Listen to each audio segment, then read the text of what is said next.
All right. Hey, everybody, back again. I'm here with one of the candidates we're working for today. She's running for the State House. Go ahead, please introduce yourself. Hello, everyone. I'm Murvartian. I'm running for State House in the northern suburbs of Georgia. Okay. And when we, Atlanta, in Georgia. Yeah, I want to get the yards down here. Okay. So this is you. this is me. Right here. So have you ever run for office, Laura? I have not. This is my first time, but I have been engaged in politics for over 20 years. I have supported candidates from city, from We can go a little slower. We can go a little slower. oh, I'm always speak fast. It's okay. I've supported candidates from city council all the way up through governor over the last 20 years or so. I have done fundraisers, knocked on doors. I've traveled to support candidates. I actually did a fundraiser for Representative John Lewis, one of my predecessors. Oh, my goodness. Yes, and so I have been in it for a long time. I've done everything but run for office, so it was my turn to jump in, so here I am. State House 48, is that right? That's correct. Okay. This is held by a Republican right now? It is. Okay. And this is a metropolitan Atlanta position, right? Or is that in Sandy Springs or where today? So we're actually in my district right now. Okay. We have parts of Peachtree Corners, Roswell, Alpharetta, and Johns Creek. Okay. And so what was the kind of catalyst for you to say yes to get in?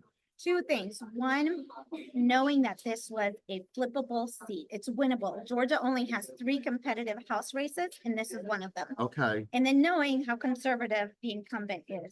I was not going to let this opportunity pass us by in terms of, and I'm a strong candidate. I have the experience, I have the background for it. And so I felt an obligation to run and to make sure that we would make the most out of this competitive seat. Okay. So we've also over time been asked by Susie Greenberg to work in her district in town. Is that one of the other winnable districts? Yes, Susie Greenberg has the best shot. Michelle King also has a really good shot. And then our district, we're the 3. Okay. All right. And so when you, they're all great candidates. Sure. And what is like the best part about running for office? Well, and now meeting people like you guys, thank you so much. No, seriously, it is the support that you get from the community. It is meeting people across the community, but it's also about educating people and engaging them, right? I knew when I decided to run for office, I wanted to make sure that campaigning itself, that I wasn't thinking, oh, campaigning is to get the job, but realizing that campaigning is part of the job. Yeah. And that while we are campaigning, we're engaging, we're educating, we're building community, we're developing foundations, and that's what we're doing. So regardless of the outcome, we are making progress right now for the next time and the next time. And so I see that happening. I see that foundation being built. And then, of course, meeting people and talking to the voters. I knocked on a door and there was a Vietnamese woman who was frying up bananas in her garage. So I got fried bananas that day. Yesterday, a woman had just made a fresh batch of pumpkin bread. And so she invited me to her home, gave us pumpkin bread. And it's just, another woman had this beautiful garden. So she invited me to her garden. And so it's meeting the voters, meeting community, and engaging and making sure that they're feeling heard and connecting. Wow. I've had a lot of great experiences. So it's Saturday morning right now, and you just gave a rousing kind of introduction to yourself to this room that was full, all right, including 40 plus people from Common Power. In that, right at the end, you kind of listed off a few things that are what we'll call kind of like personal characteristics. I am this, I am this, I am this. You said that to all of us. Would you mind telling us that too, and kind of like how those matter for you? So I am an immigrant. I was born in Mexico. I came here when I was 8 years old, and I was actually undocumented for 12 years. So I just became a citizen 3 years ago. So why am I running? Because I can. You have to be a citizen for 2 years before you run for office. Is that right? Okay. So I met that threshold, and here I am. So I wanted to make sure, in Georgia, we have a lot of anti-immigrant bills. So I wanted people to know that I have that perspective. I was undocumented. I'm an immigrant. Wow. Also know the bills that are going after women with like And the way that Trump at all is going after immigrants generally, right? Goodness. Everything is our fault, right? Yeah. It's immigrants' fault.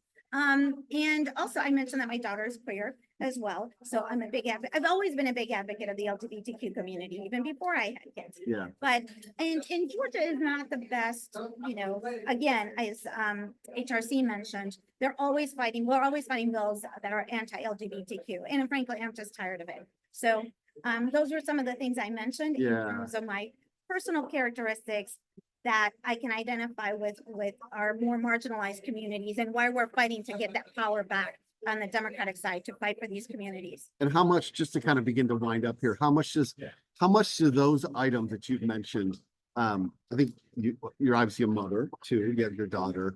How much of those are a hindrance you getting elected and how much of them are a help? Oh, I don't never see them as a hindrance. And it really is more of a help because I just did an interview yesterday in Spanish. And so I can connect with my Latino community to say, I worked in the chicken processing plant. My parents worked in the chicken processing plants. I worked in the cornfields and in the bean fields. I can connect. I've also worked at corporate. I have been an executive at corporate, so I can connect with people from corporate, right? Yeah. I can connect with the immigrant experience. I can connect in so many different phases and with so many different communities because I've had a full, diverse life. So I try to connect with people in many forms. Okay. And just how old are you? I'm 57. All right. So I'm 57 too. All right, great age. Yes, wise, Uh, wise and active. Right. It's the best part about getting older. It's like, you know things, right? You know things. And last question for you. So, are we better? You have a better chance to win with Harris at the top of the ticket. Does it matter at all? No, I know that helped a lot.